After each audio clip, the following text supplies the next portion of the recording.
Hello, everyone, and welcome to another episode of the Rouge Rugby podcast.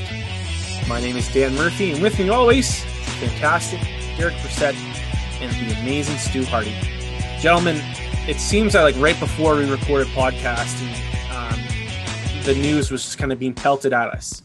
So I'm glad that we kind of delayed it a little bit, not just for, Scotty's final reasons, but also it ended up working well in our favor. Dude, I actually checked that, and Dan, you absolutely nailed that prediction, man. I know, and actually, for the first time ever, you have a correct sports prediction in the entire time that I've known you. It's because I know much more about curling than I do about rugby. Dude, yeah, you need to do a curling podcast, man. My wife and I have talked about that. We would call it Our House.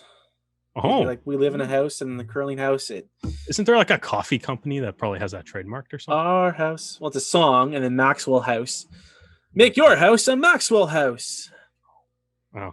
We shouldn't say that unless Maxwell House is sponsoring us. No, Maxwell they are not. House Maxwell House, please don't sue us. Yeah, Maxwell House needs to give us money to endorse their coffee on our show. So, but congrats, man, gentlemen. First time in your life, I think you've nailed a sports prediction. You know what? I didn't want that outcome either. I wanted Holman to win. How cool of a story would have been if Rachel Holman, 8 months pregnant, they had some interviews with her about just the absolute pain she's in. If you guys ever become fathers, you guys will learn that the muscles in your partner's hips and in their glutes are just being absolutely stretched all to hell. And the sciatic nerves are just flaring up all the time. So for someone to have to be constantly in a lunge for 10 end games, which could be up to maybe 3 hours, depending on how long the game goes, because baseball, it just goes as long as it needs to. It's crazy that she was able to be one of the best players in the tournament. It was astounding. And I wanted her to win, and she didn't. Stu, do you have anything we can open a podcast with that's not curling? So there was this niche sport I've heard of. They had a World Cup in it a couple of years ago. Curling. Yeah, it's called rugby union, I believe. Who wants to talk about rugby union? Especially since the Brier, which is the men's championship, starts on Friday. So you guys aren't done with me yet about curling. There's actual MLR games happening this weekend. Actual MLR teams are going to play against other MLR teams in actual rugby matches. Yeah, that's what I will be watching. John Epping, good old Peterborough guy, oh my god. So, all right, John. Well, let's start. Let's talk rugby. You want to talk rugby? Let's talk some rugby. Yes, because most people have already turned off this episode. So. If anyone is still listening, thank you. We apologize for Dan. Dan gets really into curling. If you want to start a curling podcast with Dan, please let us know. Me and Stu will happily give you his number or email or any other contact. That way he doesn't keep hijacking our show to talk about curling. Oh, I will never stop hijacking this show. All right, gentlemen. So like I said earlier, big news has come out of Major League Rugby and the rugby world. So let's get into it. The first thing we're going to start with is a new partner for Major League Rugby. American Airlines has joined Major League Rugby as the official airline and travel partner of the league.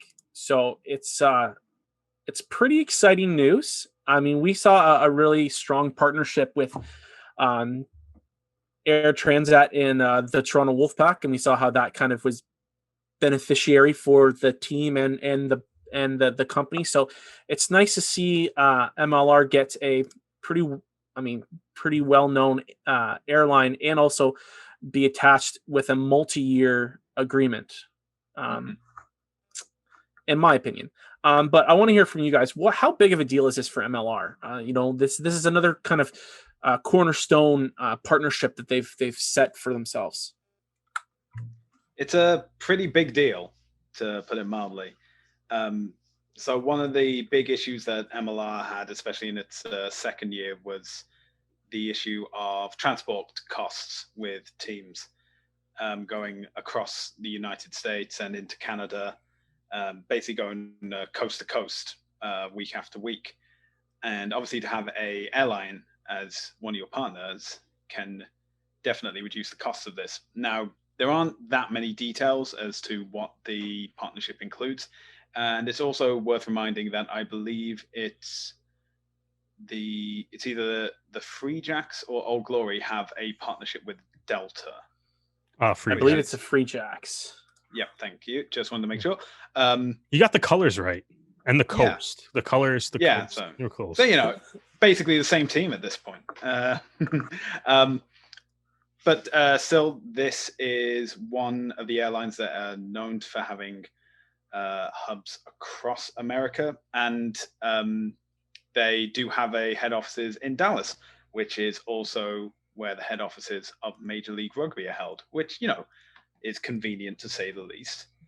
But other hubs, include Charlotte in North Carolina, Chicago, Los Angeles, Miami, New York, both JFK and LaGuardia Airport, Philadelphia, Phoenix, and Washington, D.C.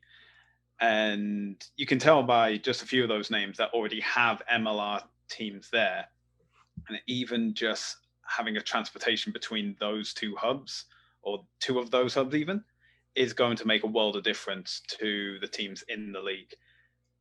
Like I said, we don't know all the finite details of what this deal is, but having a airline partnership is something that other major sporting leagues have and will definitely be of a benefit to the league. Yeah, I think also, it might be important to note too, like knowing what George Killebrew's background is, where he, previously was an executive for quite some time with the Dallas Mavericks. The Dallas Mavericks play at the American Airlines Center. So I'm sure there was a little bit of a pre-existing relationship between Killebrew and, the powers that be at America's Airlines that were able to help make that happen. I think, it is an important thing for the league, right? Like travel cost is one of the is a big deal for all sports leagues, all professional sports teams. So to have a partner in that is great. The idea that they are partnering and they're going to be the travel partner and stuff, that's definitely helpful, especially in this year, given that the state of kind of like the travel industry and having to deal with traveling through global pandemic and stuff. So having an airline partner, I would imagine, is going to go a long way to help out a lot in that. And it is also great to see, like, the league attracting these big name sponsors as well, right? Like American Airlines, a big deal. It's probably one of the more well-known United States airlines. So seeing, like, it would provide like a lot of, like, clout for, like, if anybody else is interested in sponsoring the league and stuff, the Major League Rugby can point to it and be like, look, like American Airlines sponsors us or whatever. That means, you guys should do it, because, like, look at this big company that we have sponsoring us too, right? So I think it's a big benefit. I do kind of wonder how much Killebrew's any pre-existing relationship that Killebrew might have had with American Airlines helped this. And I think that's part of why he was brought in as commissioner too, right? Like that was one of the things that he said right when he got hired, was that he wanted to, help increase like sponsorship revenue of the league, right? So it looks like we're taking some steps in the right direction here. You said a word that we don't use enough: clout. I like it. We're gonna kind of just go a little fantasy kind of banter here, gentlemen. Out of all the hubs that kind of Stu just mentioned, where do you want to see an MLR team? I know for myself, I kind of flip-flopped. I definitely think I want to see like a Philadelphia team, though. Like, use the Eagle colors, which really aren't kind of used in our league, that green and black and silver, and just be absolutely the worst. Because I know Philly fans are normally just super aggressive, and I would love it. I would love the banter and throw another Eastern Conference team in there. Just to let you know, Dan, the only reason there is no green and black team in Major League Rugby this year is because the Dallas Jackals postponed their season. Yeah, they're teal, though. That's not the same. I'm talking totally like green. Forest green. No, teal is not green. If you put like the Jackals Ireland against the Jackals, you'd be able to tell the difference. The Jackals are definitely not teal. The Jackals are green, for sure. They're like the same green as the Dallas Stars. For sure. I'm going to look at their jerseys right now. Stu, you have to barge in here. You have to be the determining factor. I wanted, if there's any of It's those totally cities teal, not green.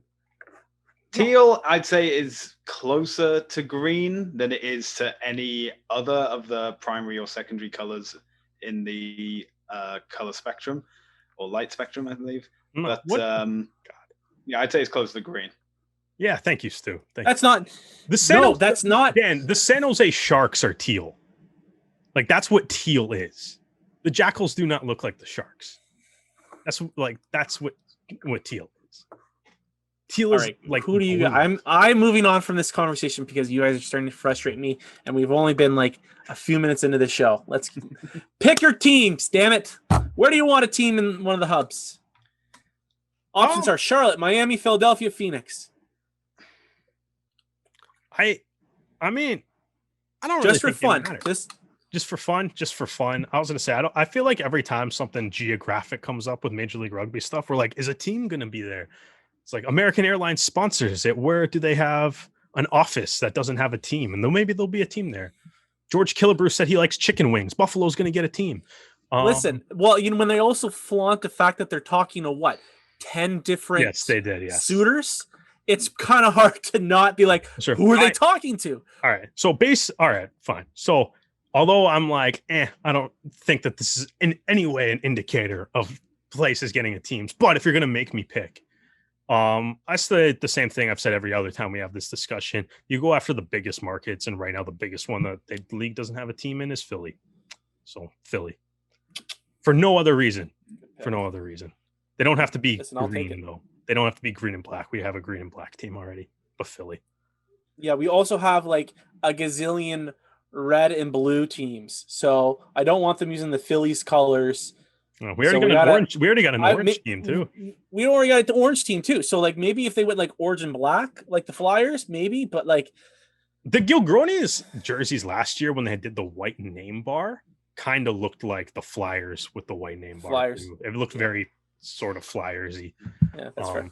But you know what? You can just pick your own unique color combination too. So yeah, that's gonna be the basis of my answer. So I'm picking just to have the rivalry with the Texan teams, Phoenix in Arizona. But I would say that one of their kits, be it home or away, because there's not going to be a clash, is to go with the flag of Phoenix, which is maroon and white. And I think purple and maroon and purple are great colors to have, and we need more sports teams that can rock that like royal purple look. So why not have one and then use the colors of your city's flags to demonstrate it and show it off. We're just stealing all the hockey. I want to see it. I want to see it. Basically, the Arizona Coyotes. I was going to say, we're just stealing all the hockey team yeah. combinations now. Okay. That's fair. That's fine. All right. Thank you for pleasing my mind, gentlemen. All right, moving on. A little closer to home, and we're still kind of talking with sponsorships. The Toronto Arrows announced that their senior academy has named a presenting partner, 1-800-GOT-JUNK, on a 2-year deal. 1-800-GOT-JUNK has been pretty active in sport sponsorships. Fun fact: they actually sponsor one of the curling teams out of Toronto, whose skip is from Peterborough. If you really need to know, and I believe, correct me if I'm wrong, gentlemen. Anyone needed to know that. No, they did. You're just shoehorning the curling Arrows into not the do podcast, right? Well, yeah, that's a guarantee. But didn't the Arrows not do like kind of like advertising campaigns with 1-800-GOT-JUNK? Like they were moving. That is correct. They did a competition with them during May of 2019. That's what when they moved from Alumni Field to Lamport Stadium, and one lucky fan in the GTA could have their place decluttered with Arrows players. So a pre-existing relationship between the company and the Arrows. However, this will be kind of the naming rights or the presenting partner for the Senior Academy. What can we expect from this deal with 1-800 Got Junk for the Arrows? I mean, I think you can expect to see 1-800 Got Junk written on a lot of the Academy stuff, which, like they said, like they've already had that association with the Toronto Arrows. The press release really highlighted the fact that 1-800 Got Junk employs a lot of like rugby players and is willing to employ a lot of rugby players. And I think, at the stage, like especially for an academy team and stuff, you do kind of need that employer that's willing to kind of give you that flexible schedule in order to actually go and do it, because you're definitely not making enough money to live off of being on an MLR academy team.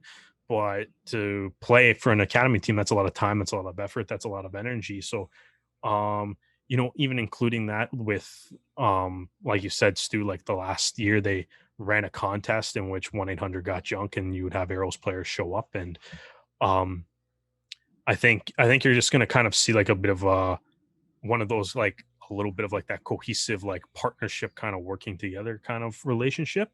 I would imagine there's the press release doesn't indicate anything, so it's just speculation and stuff, but I would imagine they're probably going to continue to run things like that contest and stuff, or maybe offer other discounts or whatever to Arrows fans or to season ticket holders, stuff like that. But I guess we'll wait to see what happens as they kind of grow this relationship a little bit more and see what they begin to offer at that point.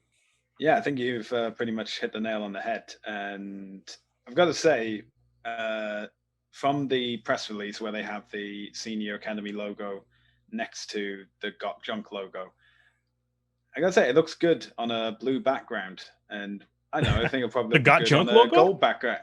Yeah, and because the thing that I want to see more than anything is merch with that logo on, and by that logo I mean the Senior Academy logo, and if that means I have to also have the Got Junk logo on it as well, at least it'll blend in pretty well and fits quite well as on top of that.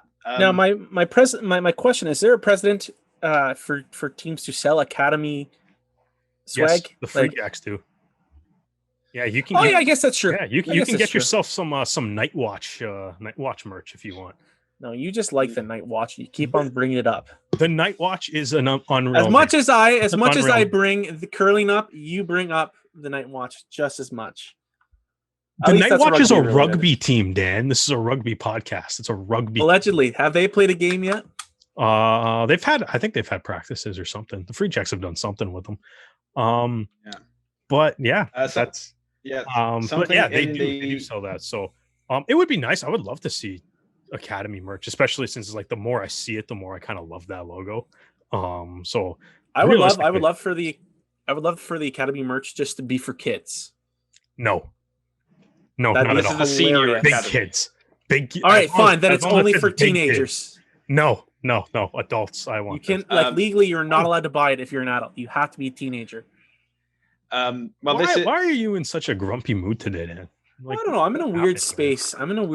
Today was a weird day. Yes. Something I do want to point out is that in the press release, there is a line that says additional Academy program details, including a projected fixture list, will be announced in the spring. So if we're not seeing the first 15 of the Arrows play in Toronto anytime soon, maybe it's the case that we get to see the Academy team play. It could be hopeful. Yes, it depends. Yeah, it's tricky who the opponents are, or maybe with the expanded player pool, maybe they just play each other for a bit. Yeah, or whatever. If there is, depending on we'll how have the big Fighting Geese up against one of the other two teams. I don't care what the other. As long as one's called the Fighting Geese, that's all that matters. We're still fighting for the Fighting Geese. It's tricky because just depending on the age of these kids. Right, like what was it? It's under 23 is the Senior Academy. I think so. I believe so. So, they're all college students. So I think the Arrows will probably be careful about when and who and where they're going to be having these guys play, especially since we don't know what the summer is going to look like. But yeah, it'll definitely be exciting to see that list come out and see how they plan on. It does also taking say out a projected fixtures list. And really, that's any type of schedule is projected right now with how COVID is kind of running rampant, and we'll talk about that later. Okay, well let's move on, guys, because LA kind of pulled a signing out of the ethos that has been rumored for quite some time. Adam Ashley Cooper, the Wallaby Centurion, signed for one more year. He was playing in Japan, but and it seemed all signs seem to be that he was retiring, minus the gossip and rumors of him signing with LA, and they finally confirmed it. It looks like he's already with the team in Hawaii with their training camp. So my first question is, what does AAC bring to the team? Over 100 caps for the Wallabies, like I mentioned earlier. So what does he bring to the team? That experience, essentially. So he's been playing for he was playing with the Northern Suburbs since 2002. He's been playing professional rugby since 2005 with the Brumbies, and then has had spells with the Waratahs as well. 121 appearances for the Wallabies, scoring 195 points.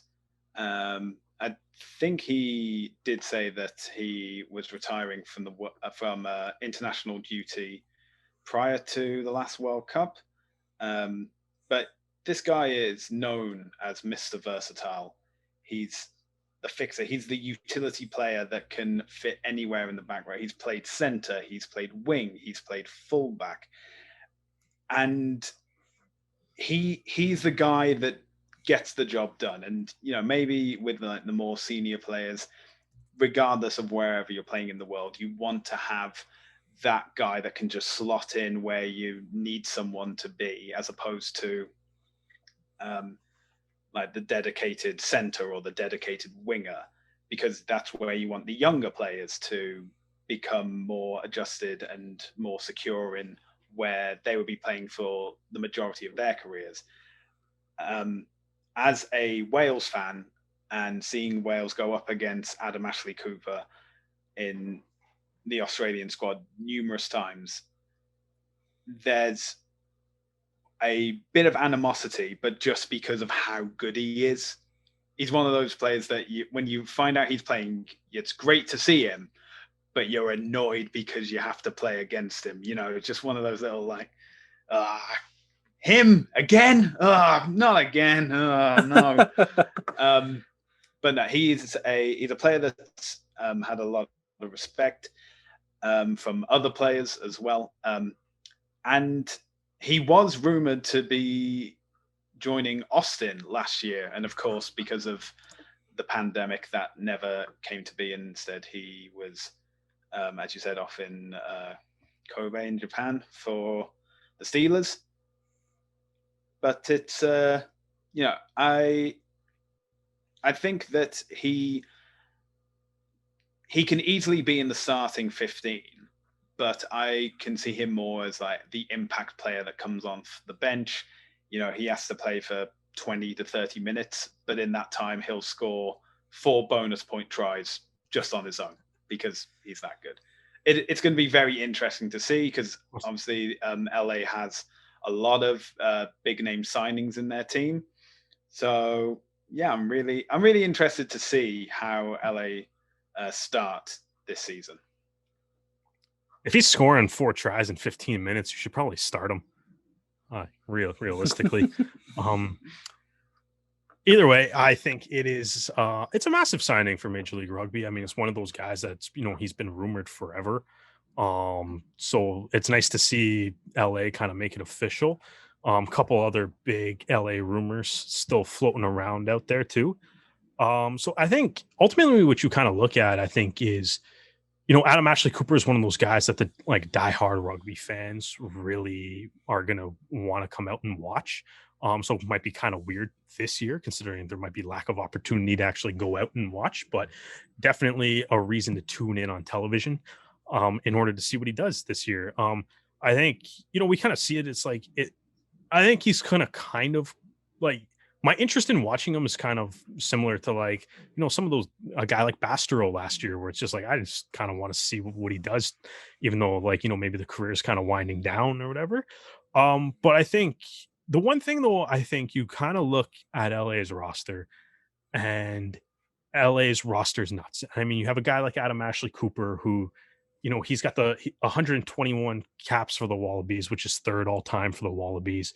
He's got the third most tries in Wallabies history, behind Chris Latham and David Campese, which is David Campese is an entire good career ahead of Chris Latham. So there's quite the gap there. But I think when you kind of look at it, like LA could, you could go with like a backline that has like Nick Boyer, Luke Burton, Adam Ashley Cooper, Billy Meeks, Ryberg, DTH, and then like fullbacks kind of open, depending on maybe, we've all heard the other rumors and stuff too. But that's a high powered back line, man. Like that's a and but I think the interesting thing with the Giltinis, I think, is going to definitely be like you have all these big name guys, the DTHs, the Adam Ashley Coopers, right? Like it's or even like the guys that are in their pack too, right? And it's going to be interesting to be like how fast can these guys actually like gel as a team, right? Because training camp just started a couple weeks ago and stuff. You got weird circumstances kind of going in. So there's a lot of superstar talent on that team. But how fast can Darren Coleman get them to gel together? Right. Like I think that's going to be kind of a big thing, whereas you kind of compare it to, almost every other team in the league that has at least had some guys play together before. Or even teams like the Arrows, where it's like you can even go back to like pre MLR and these guys were all playing together because of the Ontario Blues program and stuff, right? So that I think LA clearly from their expansion route went like they look like they were like, we're going to bring in like some of the biggest name guys that are going to be in the league. And that could be a good thing for marketing, but you also got to figure out how to make that work on the pitch from a coaching perspective, which I think could be an interesting task that Darren Coleman has to do. And, I think it'll be they're one of the teams that is like, I can't wait to see them on the pitch, but I'm also like, I'm curious to see how like even Stu kind of alluded to how the lineup's going to look, because a lot of their big name guys too are also foreign players, right? So you got to figure out how to get that to work within like the foreign player rules and stuff too, right? So there's there's a lot of interesting things that can be done with LA's roster. So I am curious to see on the pitch. I am also very curious to kind of like I want to monitor, I guess, like the commercial impact that a guy like Adam Ashley Cooper has, because I don't know if it was just the way that it got rolled out, but it seemed like Luke Wilson taking a picture in a Seawolves jersey was almost a bigger deal than this, to a weird extent. And like the social media numbers are kind of similar too. I don't know if that was just Luke Wilson has a bigger draw to people that aren't necessarily rugby fans, or or it was just like the way the Giltinis kind of brought it out. I'm not really sure. Maybe there's something there too, but I am kind of curious. Go ahead, Dan. Go ahead. Yeah, I just want to say I think one, it's rollout. I think the Seattle Seawolves have, we can say one thing about how they've released their roster, but they have a really strong communications team.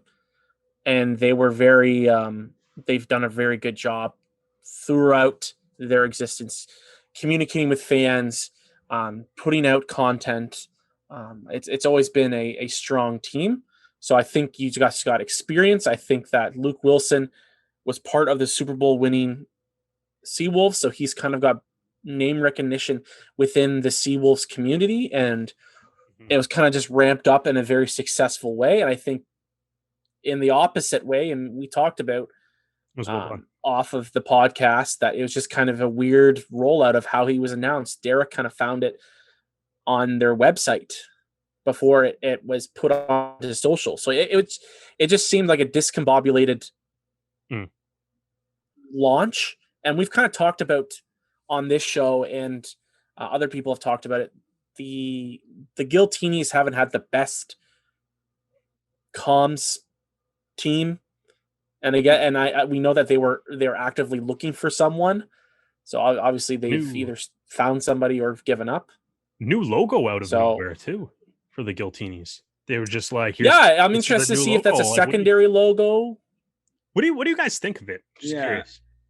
The thoughts on the new Giltinis logo, whether it's a secondary logo or a new primary logo or however they're using it.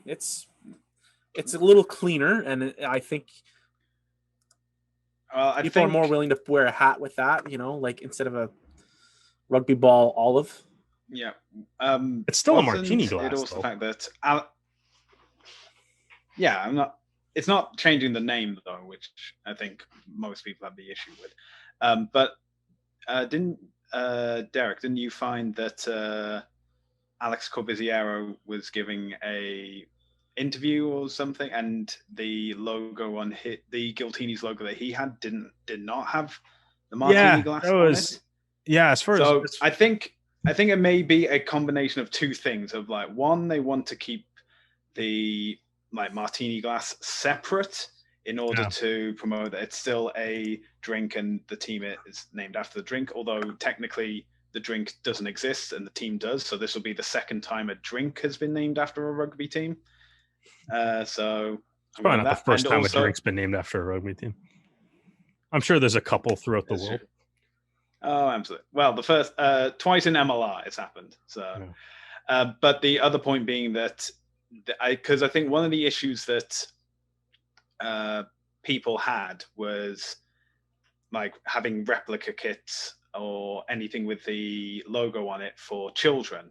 Yeah, and then having to justify that. And of course, if, for example, if they had the money to say sign a famous Muslim or somebody who's very strict about alcohol to their team, like say Sonny Bill Williams, who is very limited on what he allows on his shirt. So for example, even when he was with the Wolfpack, the Super League logo couldn't have Betfred because it's gambling, and as a Muslim he cannot endorse gambling, so they gave him a special logo that just had Super League on it. And there's a lot of players in the United States where their religion has a big impact on them, and their families as well, and it's kind of going to be a hard sell to say that you're part of a team that's got a cocktail named after you, but also that there's a martini glass on the logo as well, so it's very difficult to hide from it. So maybe separating the martini glass, putting that to a side, and having other merchandise with that logo on, and then having a non-cocktail logo is a better sell for investors and for fans as well. And I mean, it's one of the same reasons why a lot of people with Austin are calling themselves AG Rugby. Yeah. Austin's kind working of around the situation. Yeah, they seem to be. Austin seems to be diving headfirst in the AG Rugby thing. But I think that I do think that's kind of interesting, because I think I was one of the few people that I feel like actually liked the Giltini logo and name and stuff when it first came out. But it was talking to parents and stuff that were just like, I want to let my kid wear a martini glass or whatever as on a shirt or hat or something to school, which is why it's not. I find it interesting that they have another logo now and it's just a martini glass. It's a stylized martini glass, right? That kind of almost. Yeah, at least with the old one, you still had the rugby ball in it. Yeah, and now it's they took. Yeah. So it's I find that kind of interesting. But I will say though, seeing now that there's kind of videos of social media, the players, at training in Hawaii, the color scheme is amazing. The pink and blue looks. There was no issue about the awesome. color scheme. like what the players are wearing does, like, it looks good. Like the color scheme's amazing. So I mean, I want to see what if we do get a Miami team, they're going to be pretty pissed about it. But I mean, like those are Miami colors. well, I mean, Lose, you lose. There's no pro so. sports team in Miami that primarily wears pink and blue. The Heat have an alternate on Miami Heat. Yeah, as an alternate. Yeah, but like they jersey. previously wore those jersey. colors. Like it was. It's an alternate. No, but they previously wore. Yeah, but their home and away wore those colors. But their home and away is red. God damn it! All right, you know what? Moving on because Derek is not listening. All right, sticking with LA, they have confirmed that they are to play at the Los Angeles Memorial Coliseum for 5+ years, with a additional clause for extension. Gentlemen, not only is this deal big, but the stadium is big. This is making the stadium is now officially the largest venue in MLR. By a little bit. Yeah. What are the by a little bit, by quite amount, large amount. What's the capacity of the Coliseum again? It's like 80,000. 78,500. 78,500. Yeah. It holds the world record for the largest attendance at a baseball game with 115,000 fans. That's kind of cool. Yeah, that's in 2008. It was the Dodgers versus the Red Sox, which makes sense. But my question to you guys is, what are the pros and cons of this deal? Well, I think immediately I had three immediate thoughts, I guess, when I first heard that they were going to play at the LA Coliseum, or at least when I first heard that they were officially going to play at the LA Coliseum. So the first one, kind of off the back of what you literally just said, Dan, like the Dodgers, Red Sox, biggest crowd ever for a baseball game. It's an iconic venue. Like they've had Olympics have been hosted there, a lot of football games, a lot of baseball games. Like it's a very famous venue, and it's a bit of an iconic sports venue for American sports, right? So I think being able to say that you have a team playing in an iconic venue is really cool, and probably looks good to like sponsorship and everything. The second thought was 5-year plus deal, also a good thing. A little bit of stability, having a contract to be locked up in your home stadium for the first 5 years of your franchise, so that's a good thing. And then my third thought was there is no way you can make that look good on TV. It's going to be like even like you can double, triple, quadruple the MLR record crowds. It's still going to it's not going to get to 80,000. And then I kind of kept thinking about that, I guess. And I'm like, at least for 2021, does that matter? Everyone's playing in front of an empty stadium. Like, are you even going to notice that they're in the Coliseum? Because do you get like a buffer year of like, you don't even have to worry about it because no one's going to question an empty stadium behind you. Because everything's like, it looks bad on TV, but not this year because everyone's playing in front of empty stadiums. Okay, so you get 1 year, and then after that, yeah. So I mean, like maybe, yeah, exactly. After that, okay, maybe now it's going to be a little weird. And I think even you'll still even notice. I mean, if they can do some really cool stuff with like ads. Yeah, like I wonder what it look like what the NHL has done, like what the Canadian teams have done. That would be really cool. Because you're not going to sell those seats, so just I do think realistically it is way too big. Like the stadium itself is way too big. But like I don't know. I don't think it's necessarily like all bad, but I don't think it's necessarily all bad. Like if that's where you got to play too, like that's where you got to play. But there would be some like positive things about it. It's like the like the video, like the broadcasting setup there is probably really good and stuff, right? Like there's the infrastructure that they have, press boxes, the locker rooms are nice, like all that kind of stuff is going to be really good. It'll probably, and I mean, even if it's not sold out and stuff, in all honesty, from a player's point of view, it'll probably be cool to say you played a game in the LA Coliseum.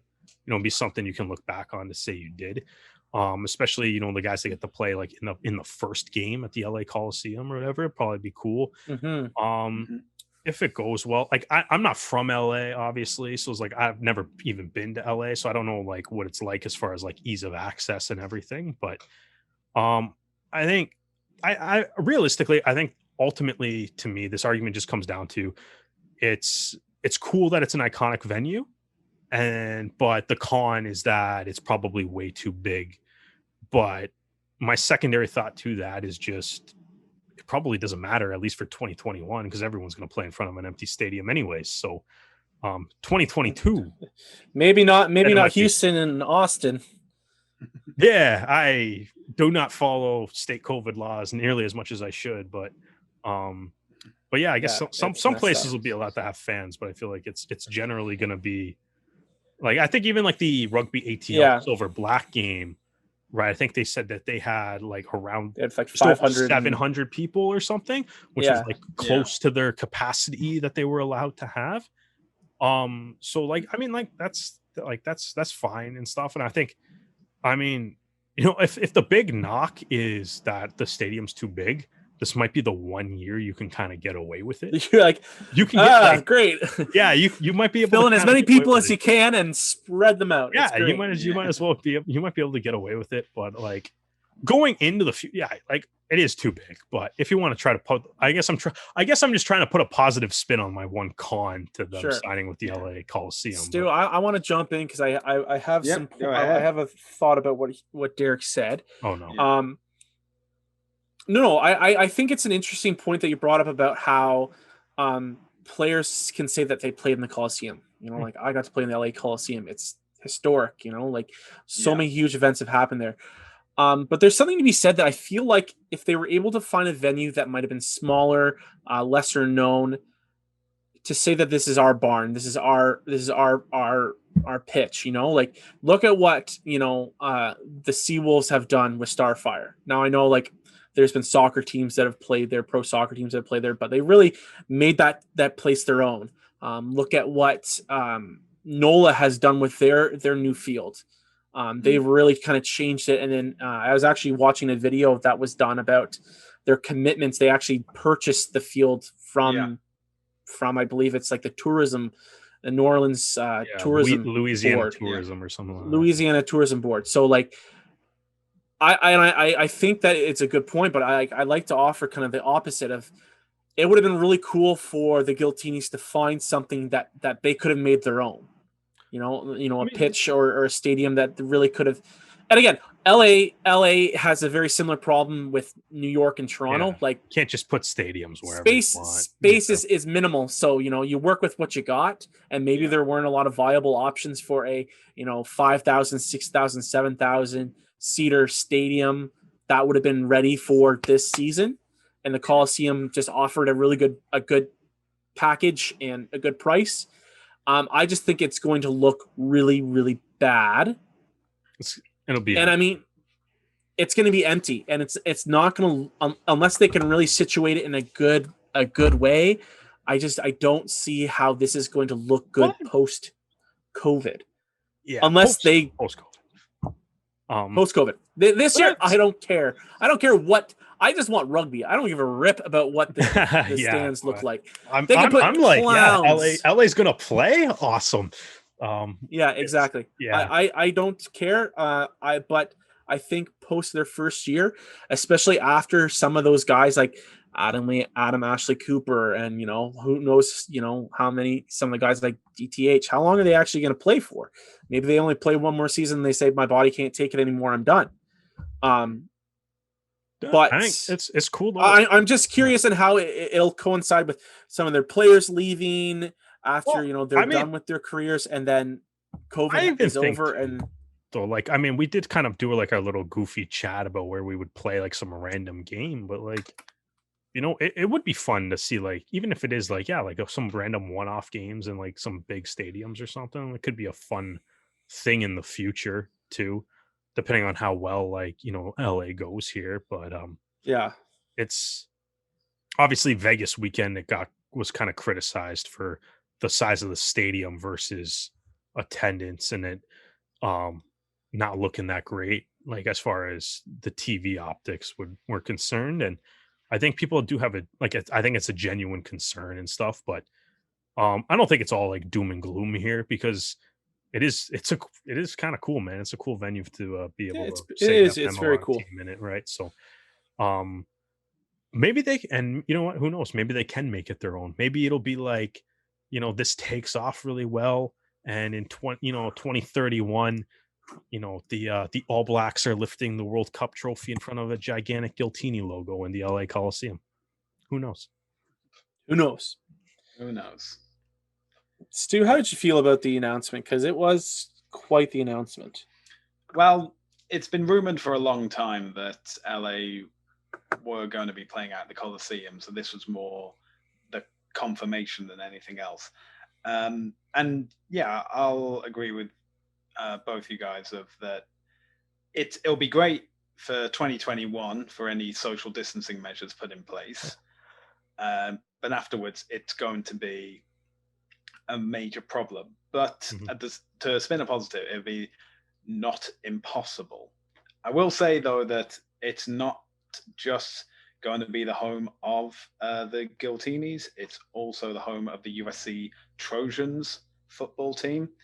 But this is a college football team in one of the most well-known stadia in North America, and even they can't sell out their home ground. So I think the Trojans not do well? I feel like they're pretty popular, are they not? I feel like they're popular, but the stadium is so large. Yeah, the that's the stadium thing. wasn't it's made just for too them, big. right? It was made for Olympics. NFL teams. It was made for. Was it not made for the? Someone needs to fact check this. Was it not made initially? I will look at you guys chat, and I will look at. There's like the Olympic. There's the Olympic rings on the arches at the entrance. Yeah. Or whatever, right? Yeah. So I think it was made for the first Olympics. Which will realistically, if LA doesn't do like their team photo in front of that, I don't know what they're doing. They got to do like the team photo, the marketing stuff in front of that. That might be a side bonus too. You can do some cool marketing stuff with the Coliseum in it. Oh, absolutely. I think the way that LA can really maximize this is that they can appeal to that USC Trojans crowd and say, "Oh, we have games in this ground that you all know so well, and the ticket price is going to be much more affordable than the anywhere between $2,000 to $3,000 a year to get Trojans tickets for your annual seat." So, you guys ready? Yeah. Okay. The Coliseum was commissioned in 1921 as a memorial to LA veterans of World War I. When it was when it was being completed in May of 1923, they realized, hey, the Olympics are in 2 years. In 1930, so 7 years after it was done, they said, hey, let's expand it for the Olympics. So it was expanded at that back time. In the 20s, though. Is that what you're saying? Yeah, it's built in the 20s. Super cool. Okay. It's going to be its 100th anniversary in 2023. So having the Giltinis there would be a big deal for MLR, I think. Yeah, but I think that as would well be super cool. So the good thing is that LA now would be to market the hell out of their team being at the Coliseum, and say everyone knows where the Coliseum is. That's where we play. Yeah. This is how affordable a ticket to our game is. Come along. By the way, you've been in lockdown or stay at home for the past anywhere between year to 18 months by the time everything gets fixed. Wouldn't you like to go outside and be in a social environment? And hopefully they can convince a lot of people to say yes. And then they can set the record attendance for however many games they want, as they like. So the Trojans have been the tenants since the beginning. They've been there the longest. But there's been, it's crazy. So there's been there's been a bevy, 2, 3, 4, 5, 6, 7, 8 different football teams that have been part of 6 different types of leagues. Oh, One of wow. them including a legends football league, which is American women's tackle football, and like a bunch of soccer teams. So it's the list of tenants is quite long. Yeah, it's got history. Coming up on the 100th anniversary then. Yeah, I think that's a great point, Stu. Like market during Trojans games. Like, you know, have signage up in the stadium, maybe like during halftime or during like, you know, a TV timeout or something, you have a Giltini's commercial play in the stadium. I think that'd probably be something that you got to do. You know, kind of make that partnership kind of also like help you out and work for you a little bit, right? So yeah, offer student deals. Yeah. Also now tickets like, for USC students. Yeah, and even, you know, 2 years down the road, come up with something cool for the 100th anniversary of the stadium. Then, if it like I had no idea it was that old, but now that you guys are telling me that, that's super cool. So like, come up with something. You can even do something cool with that, like put like a patch on the Giltini's jersey, right? Like do like, I mean, for sure. Like, I mean, the Leafs did it for. You have the Giltini's logo, and then on this side you could have like LA Coliseum 100 or something on it, right? For sure. And then you can kind of make that work or whatever, get a little collector's item out of your kits and stuff. Still want to see those kits. Hopefully we get to see them by 2023. I would imagine we will, because they have to play 2 years. No, it's the away kits. They don't have. They're just gonna wear the away kit. Yeah, maybe the away kit has like the silhouette of the. Maybe it has the silhouette of the Coliseum, and they were just waiting to confirm. It's those. It's like maybe the training tank top that they've been wearing in Hawaii. That's what they're gonna wear. Well, it's because they have all great tans, so they want to show it off. There you go. All right, guys. So Derek mentioned it earlier. There was actual rugby on this weekend. Actual rugby? Major League Rugby. So Rugby ATL had a silver versus black game. The two Canadians were both involved, Matt Heaton and Connor Keys. Connor Keys unfortunately got injured. Sounds like it was an ankle injury, so we wish Connor a quick recovery. We would love to see him some more in Rugby ATL. So hopefully it's not too serious. But gentlemen, how did you think the game went? Personally, for me, it was a little chaotic at best. I mean, they looked like an inter-squad game with teams that have not played any rugby in almost a year, close to a year. So it was nice to see. It didn't really fix the thirst that I have for MLR, but it was a good start. It's a good little appetizer, I thought. If you like scrums and lineouts, this was the game for you. There was quite a bit of set pieces in this.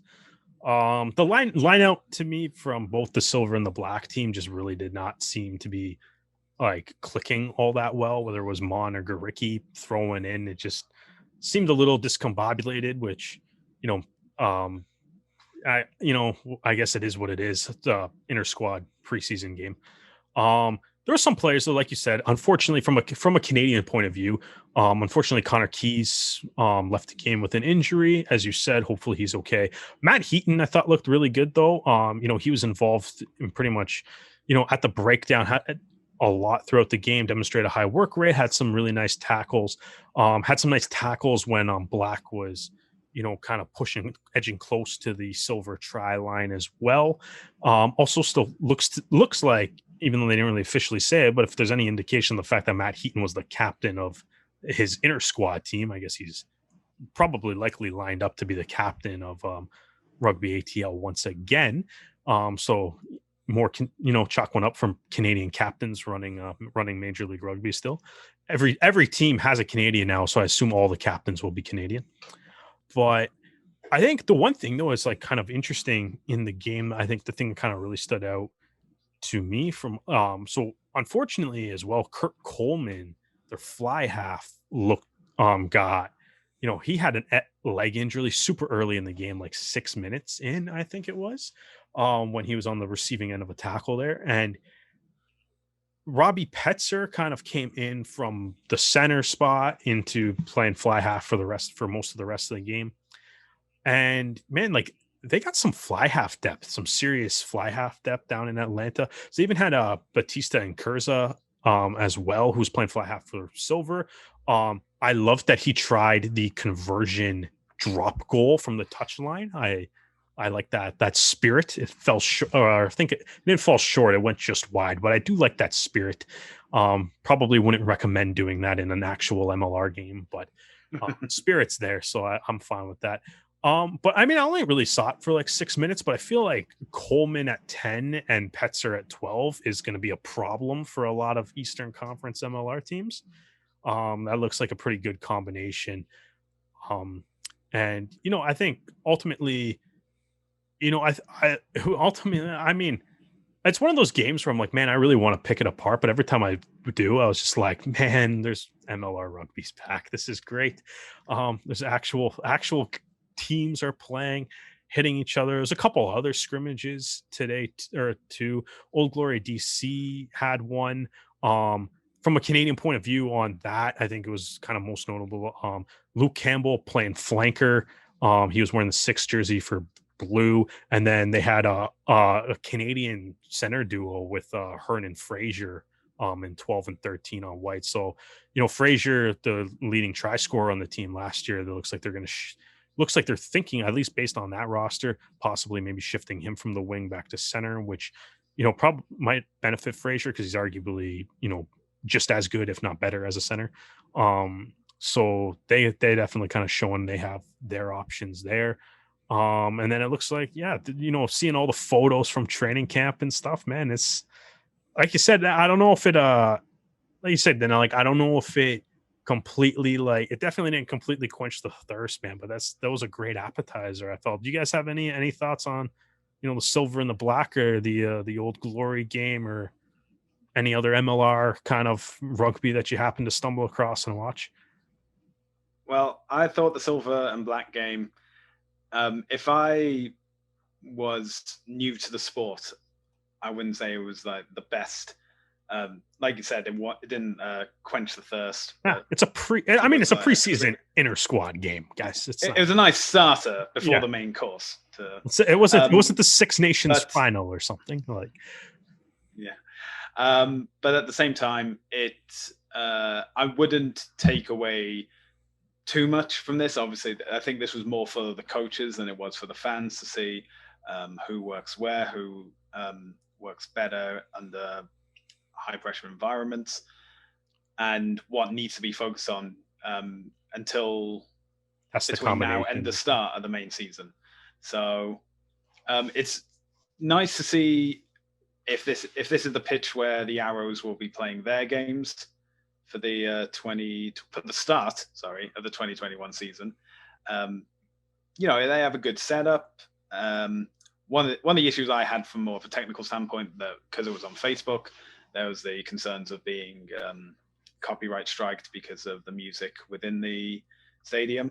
So trying to follow along only to have the audio cut out wasn't the best, but you make do with what you can.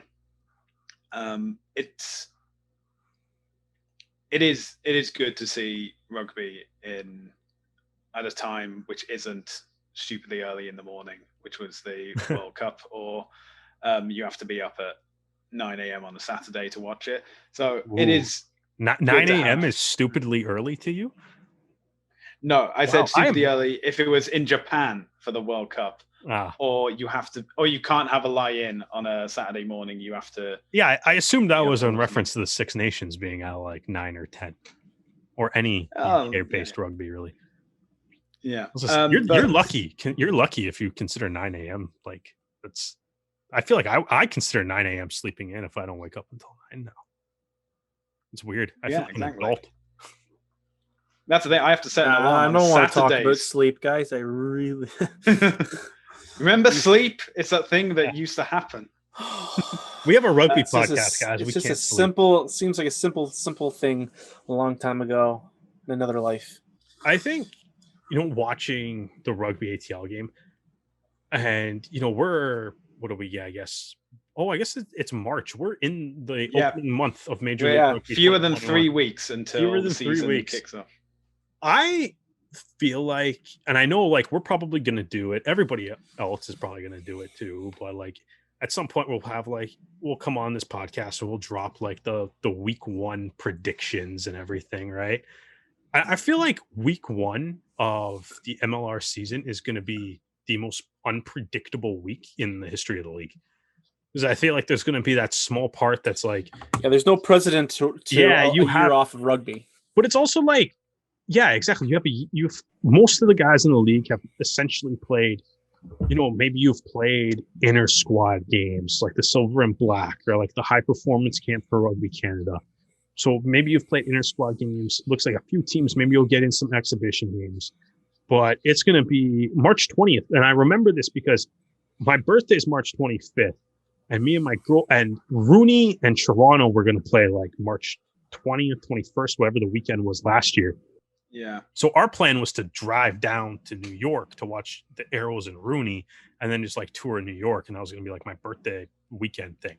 So it's going to be essentially a full like 52 weeks or like, I guess just over 52 weeks. The last game would have been the week before, right? So everyone's on over a year without, a lot of guys are just on over a year without playing like a proper game.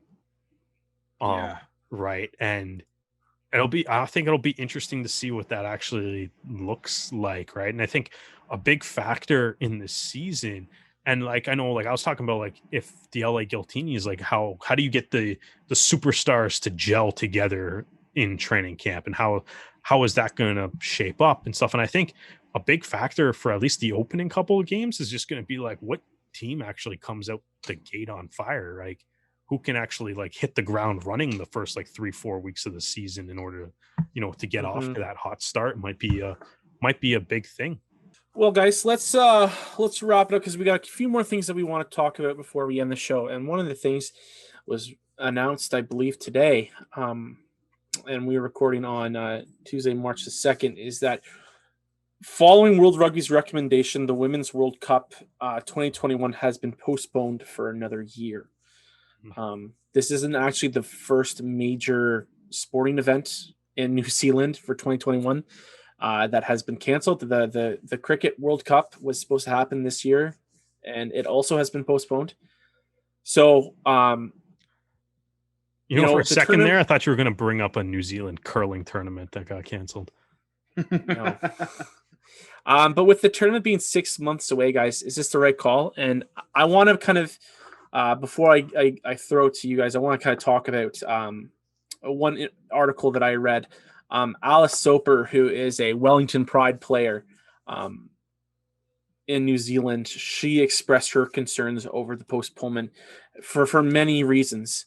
And one of the big ones is player welfare in terms of what the hell are they going to do? I mean, like these women had set up basically to leave their jobs and go play rugby for, I don't know how long the tournament will be, September the 18th to October. So almost a month. They're all going to have to leave their jobs and go if they needed to, right? And now we're postponing another year. So what are they going to tell their jobs? Psych, this year, actually, I'm not going to need to do it. I'm going to need to do it next year. If anyone's ever tried to book time off with their jobs, they know that is an incredibly difficult thing to do.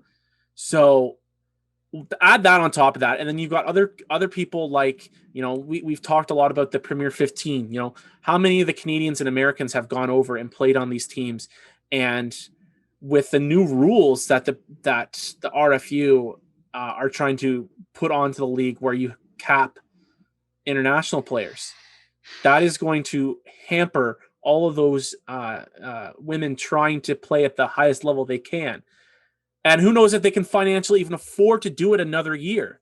Like some of these people, for some of these ladies, it was just a chance to play the top level for a year and then go play the World Cup and then go back to their regular lives. Like it's not enough money to live off of. The Premier 15s is a great step towards professionalism in women's rugby, but it's not enough. It really isn't. So that is my concern, is that, like I understand the reasoning that COVID-19 has destroyed sports. Like some sports have not been able to recover. and rugby has hung on by a thread. But for me, my heart just breaks for some of these women. Like, they might not be able to play next year because of the fact that, just in terms of their own personal lives, they're not going to be able to financially take care of it. And that's just another part of your life that, like, you have to push back. I mean, if I was someone that was working with my partner and saying, if they're thinking about having children after the World Cup, that's then postponing decisions like that another year. Or if they wanted to buy a house, or if they wanted to get married, but they wanted to wait till after the World Cup. All those major life decisions, they have to push back another year because, oh, it looks like I have to spend another year in New Zealand or France or England to get ready for the World Cup. So that's my biggest gripe about this move is it seems that this was just kind of done without input from the players. But I have a feeling that most of the decision making was based on the finances and not possibly having fans in the stands if it came down to it. So what do you guys think? I mean, I think it's a lose-lose situation because of COVID. It's either you host a tournament that you have to then quarantine 11 full teams, including players, staff, backroom staff that aren't even on the pitch, and they have to quarantine for at least 2 weeks. Then they do pre-training in New Zealand, I guess, and then have this tournament, which may or may not have anyone in attendance, because that's the thing. Because New Zealand has been so strict and therefore so successful with their lockdown, that if anything were to happen, then the tournament's delayed by a week because they need to ensure that everything's okay. Like Auckland recently went back into lockdown because of a couple of new cases in that city, and that's just like 2 people, maybe even 3. But that's how serious they take COVID, is that this needs to be done. And then the alternative, which is the route that they've taken, is to postpone it a year at the as you mentioned, like the onset of problems that will be affecting these athletes both in New Zealand and the rest of the world.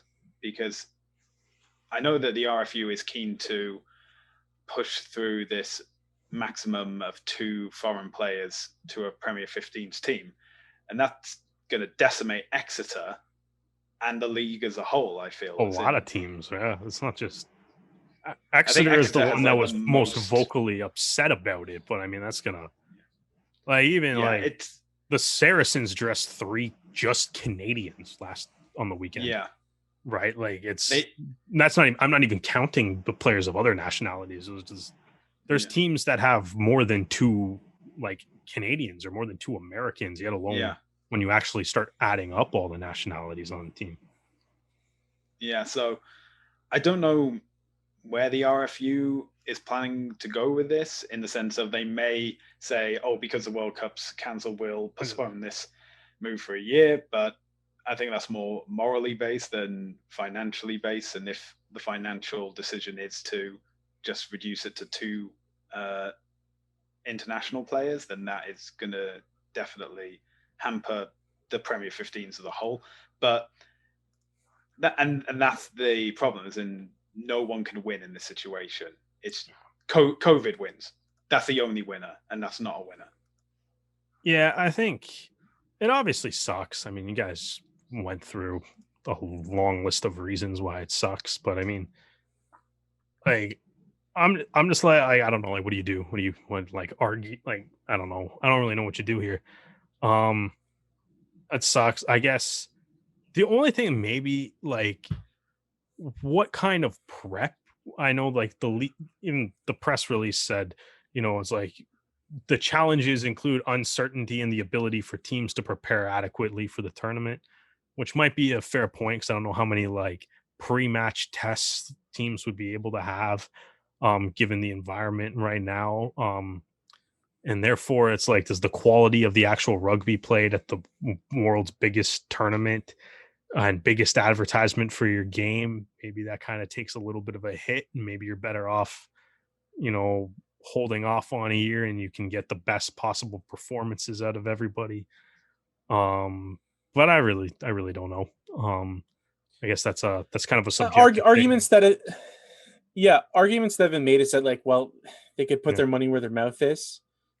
Stu kind of talked about the barriers that were kind of facing the World Cup, and part of it was money, and the World Cup could have put their money behind it and done something about it. I mean, that's a lot to ask of a governing body, but at the same time, like, if we want tournaments like this to survive and thrive, that needs to happen. I mean, other arguments is that it's also kind of a political decision, because of the fact that they were going to have to decide 3 of the teams, because they still haven't had qualifying tournaments yet. Yeah. And you're 6 months away. And it's like 6 months away. So like, how are they going to practical thing too? Like, how do you squeeze those in? You gotta.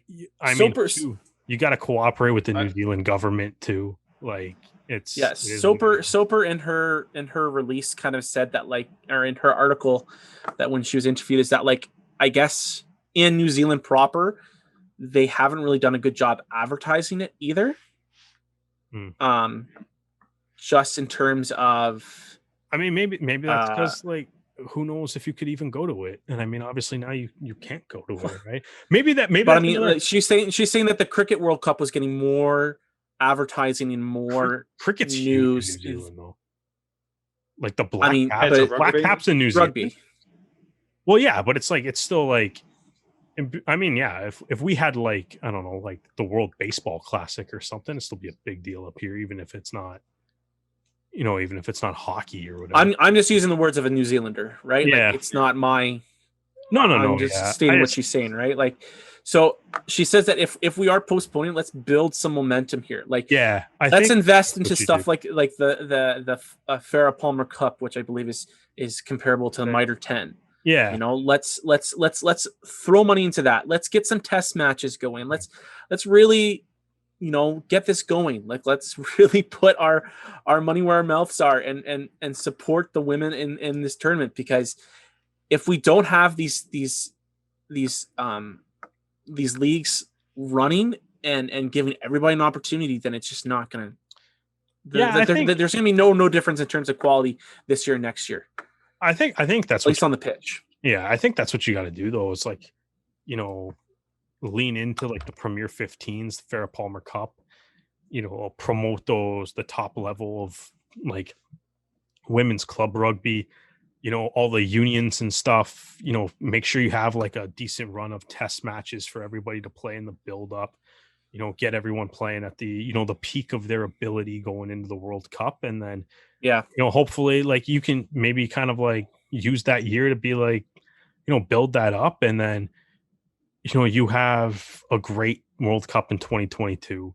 I mean, other than that, like, I don't know what you do too, because it's like, if the New Zealand government at the end of the day is being like, no, we're not doing this, then no matter what your, like, the opinions and stuff from a rugby perspective, they don't matter if the New Zealand government's like, no, like, we're not doing it, right? It's kind of, you don't really, like, at that point, it's just kind of comes down to what the New Zealand government's going to say. And if they're just like, I mean, you could put out all the press release with different reasons and stuff, or try to explain it, but at the end of the day, if the New Zealand government's just like, yeah, this isn't happening, right? Because, like, I mean, even that, like, that's still, like, they're playing pro rugby in New Zealand, but they're not, like, even Super Rugby had to break up, like, into the AU and the Aotearoa competitions, because they were like, well, we're not crossing borders, man. Like, it's like, yeah, international, I don't know. Although I don't really know, like, did they do the Cricket World Cup? Like, is that a thing that's actually happened this year? No, it's been postponed as well. It's been so there you go. 2022.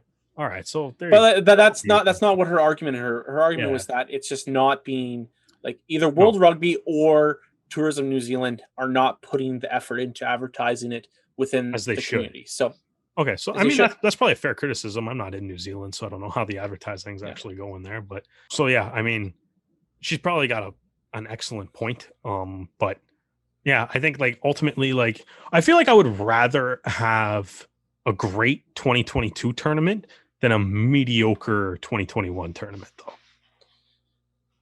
Even if it means I got to wait a little bit.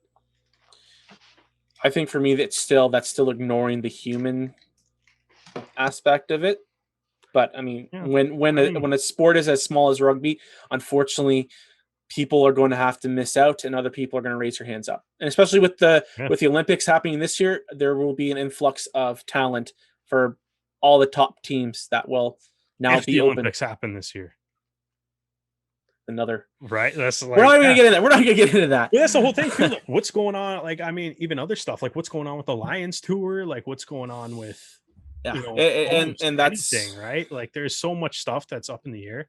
Like, international, like big international tournaments, just I don't think are happening right now. Like, when was the actual what proper international sporting event? I guess I mean, I'm saying this and I'm like, the Six Nations is a thing that's happening literally right now, but like a wide scale, like a proper continental. Yeah. Like, I guess like a World Cup-esque, like you have like 16 nations converging onto one country.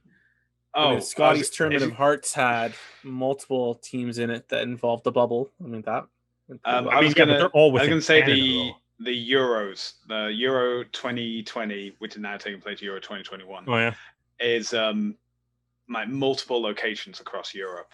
Yeah, which at the time seemed like a great and innovative idea, which obviously hasn't exactly come to pass. But I think the idea has been, especially within the UK and will take place across the rest of Europe, is that vaccination is now moving ahead so much that by the summer, it will be in a position where, the restrictions you have in stadia across Europe is far, those restrictions are removed, and therefore you can have full capacity games because the majority of people are vaccinated, or you need to be vaccinated to appear in the stadium. So it'll happen. But obviously that's to be seen if that is.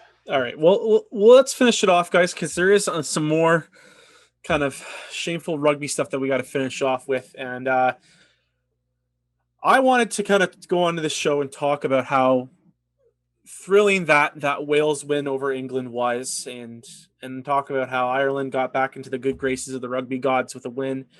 Unfortunately, we left the weekend and left the Six Nations with fallout that was kind of just disgusting to see. If anybody really wants to know more about it, I mean, look what happened with Sonia McLaughlin, a reporter who was interviewing Owen Farrell and some other players and coaches, and look at the toxic just abuse that she got, and Ellis Genge, who, and like self-admittedly did not behave in his own standards when they made the tunnel for the Wales team and didn't clap. Like, he admitted himself that he was just lost in thought about a big loss. He received death threats. Both statements were made by both the RFU and the Wales Rugby Union condemning the abuse. But in a sport that is constantly flaunting its morals and values, and we're a team, it takes 15 men to win a rugby game, and we are there's a core values. We speak to the ref properly, and only the captain can argue with discuss with the ref, and rugby has set this kind of standard for themselves, and then to see this toxic part of sport, and if anybody really wants to look at it, I don't want to really list off things here. Go online, look it up. There are tons of articles written about it. You even just go to Reddit and look at some of the things people say about rugby players. So my question to you guys, and we're going to kind of finish the show off, is: can rugby's values really be upheld through social media? Should there be kind of a community social media liaison that is just muting and blocking all these comments? I know it's a thankless job, but like these are humans that they're attacking. And no, they're like, rugby is not the only sport that has this problem, but rugby is also one of those sports that also flaunts its morals. So does something need to happen, or are we kind of just stuck in a crappy situation? I think whenever stuff like this happens, I think, as you kind of said, Dan, it's best to remember that everybody's human. We're all kind of like rugby players are people at the end of the day. They happen to be people with really cool jobs, but at the end of the day, they're people. I think when things like this happen, I'm always one of my absolute favorite sports quotes of all time, from the legendary Montreal Canadiens goaltender Jacques Plante, was, how would you like a job where every time you made a mistake, a big red light goes off and 18,000 people boo? Now, Jacques Plante is obviously kind of referring to the very specific nature of the hockey goal light, in being a goalie, but it does kind of like apply to, all sports, right? It's like when you make a mistake and stuff in sports, it's like you, unfortunately, like you have to go home, and like guys have to hear everybody criticizing everything that they did on the pitch or on the ice or on the court or whatever. And on people tag them in it, and people often hurl like abuse and stuff. And I it and it is terrible, right? Like, I mean, I know, like, for me, like, I made a pretty big mistake at work last week, and I'm really happy that I didn't have to come home to be like, open up Twitter and see everybody being, saying awful things because I made a mistake at work, or, I have to like come home and be like, hey, podcasts are now talking about all the mistakes I made while I was at work today, or TV coverage and stuff, right? Like, it's it is tough. It's like it's tough. It's nuts. Especially too, like the reporter, Sonia McLaughlin, from like that was being ridiculed too for her post game interview. And it's like the questions she asked in that post game interview were fine. Like, I'm not sure why people are really like attacking her for it. Like, what do you like? Yeah, England just got their butts kicked. Like, what do you want her to be like? It's like, what kind of pizza are you hoping for in the locker room after? Like, I don't like, what positive spin do you want her to put on that? They got smoked. Um, some questionable but even that too, some questionable officiating decisions, and the refs getting abused and stuff too, right? Like, again, because you make a mistake, and it's super unfortunate. I don't know if there's anything like I mean, I don't know. I think the thing is, you just got to remember, everybody is like, we're all, at the end of the day, like, we're all human and stuff. And rugby rugby, as passionate as everyone is about it, at the end of the day, is also a game, right? Like, it's supposed to be fun for, if you win, fun if you lose. And I just, yeah, I think it's terrible to see things like that happen. And you know, even like the Ellis Genge thing, like, I'm just like, who cares if he, like, why, Mm. like, who cares if he clapped? Like, honestly, like, why is that a thing?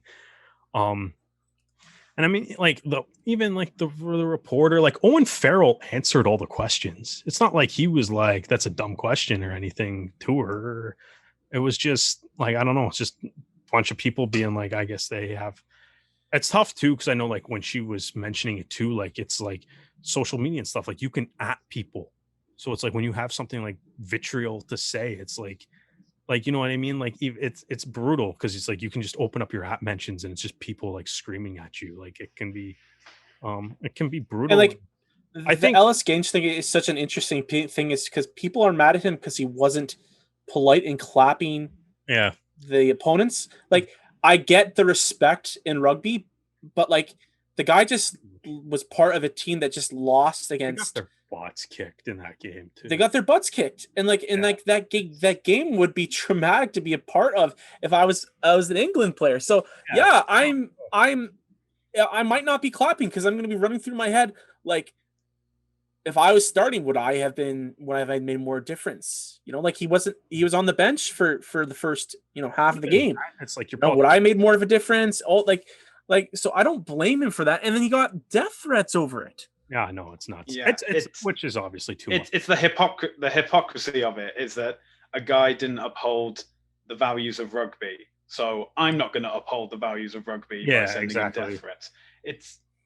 It's it is entirely ridiculous. But I think it's one of these things that it's easy for us or people like us to say, oh, these aren't real fans of rugby. They're just they're only around for the internationals. They expect England or Wales to like dominate or any opposition and just walk it. And when it doesn't, they're the ones on it.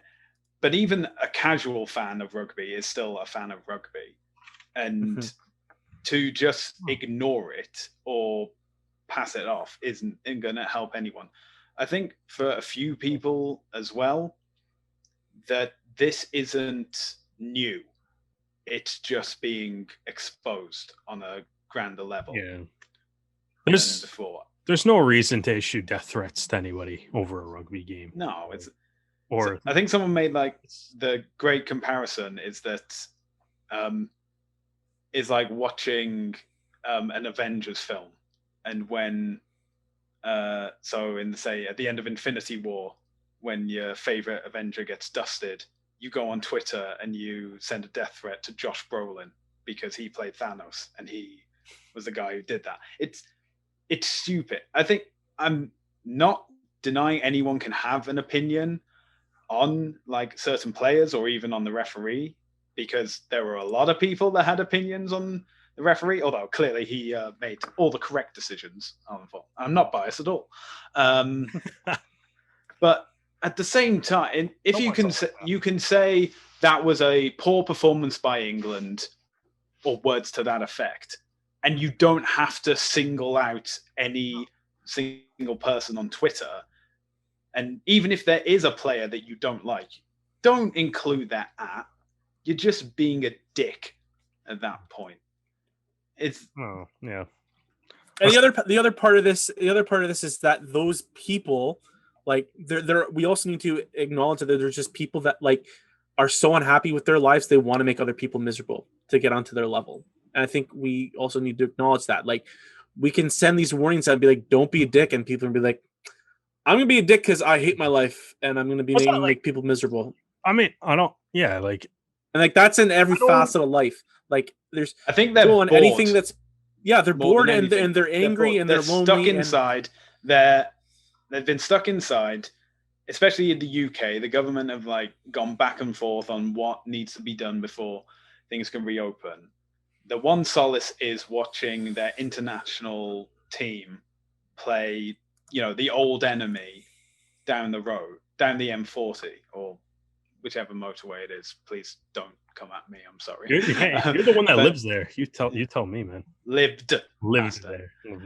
I haven't lived there in a few years now. But and then they lose, and then it's just a continuation on top of it. I'm not like justifying it or like for condoning them by any means, because like I said, just don't be a dick online. But when people have been in this kind of environment and they just want to let it out and they don't know how to properly communicate their feelings, then this is the kind of things that happen. Plus there's the notion of like anonymity, that if you post something online, if you don't use your real name or if you have like an anime picture for your avatar, then no one's going to be able to find out it was you, or you're not going to have the same effect, which is clearly not true. Just don't be a dick. I think that's a good message to end on. Yeah, don't be a dick. Don't be a dick. I mean, rugby players are people too, man. Like, there's rugby players, rugby coaches, rugby referees. Like you've never made a mistake in your life. Come on. No, exactly. It's just, as Jacques Plante said, it's like the difference when I make a mistake, I don't get yelled at by a bunch of strangers that I've never met before. So just, I don't know. I feel like that's one of those things. Like, yeah, just keep that in mind. It's like everyone makes mistakes, and it's there's no need to for the language and stuff that was used directed at any English or Welsh, the ref, or reporters after the game and stuff. And yeah, ultimately, don't be a dickhead. And we're going to end our show off with that. Thank you, Derek. If you guys want to listen to more of our episodes, please go to Rouge Rugby on Facebook, Twitter, Instagram, YouTube for if you want the video format. Also, if you're feeling so inclined, give us a rating. Let us know how we did. Contact us on Twitter, Instagram. We're pretty active on both, so please let us know what you want to see, who we want to talk to next, and everything. And we will see you, because I'm sure in the next few weeks we will have more news to talk about.